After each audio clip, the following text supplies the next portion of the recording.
Le drapeau du seul restaurant McDonald's de Cuba en berne pendant l'hymne américain. Cette scène surréaliste se déroule sur la base navale de Guantanamo, connue dans le monde entier pour sa prison controversée.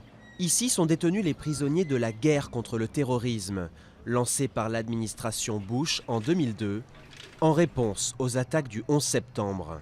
Mais c'est bien depuis 1903 que les États-Unis ont leur base sur ce territoire, loué à Cuba pour 4 000 $ par mois, un loyer que les Cubains refusent de percevoir. Base arrière des navires militaires américains dans les Caraïbes, l'installation leur permet également de contrôler l'immigration. À quelques kilomètres seulement des cellules, les soldats et leurs familles ont à leur disposition une église, un cinéma en plein air et même un magasin de souvenirs avec des t-shirts Guantanamo. Ici, on affirme ne pas prêter attention à la célèbre prison. Pour être honnête, je n'y pense pas vraiment la plupart du temps. Je me concentre sur le travail que j'ai à faire. Et puis de toute façon, je ne suis pas habilité à y aller, donc il n'y a pas grand-chose à rajouter. Steven travaille pour Radio Guantanamo, qui diffuse musique et informations pour les habitants de la base navale.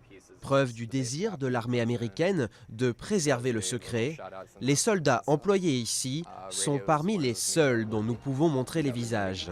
Hey, want to talk a little bit about the day at the bay that's going down at Ferry Landing Beach on Saturday, April 26th? Ces photos, publiées sur le site internet de Guantanamo, montrent des scènes auxquelles les journalistes n'ont pas accès. Sport, concerts, moments de détente.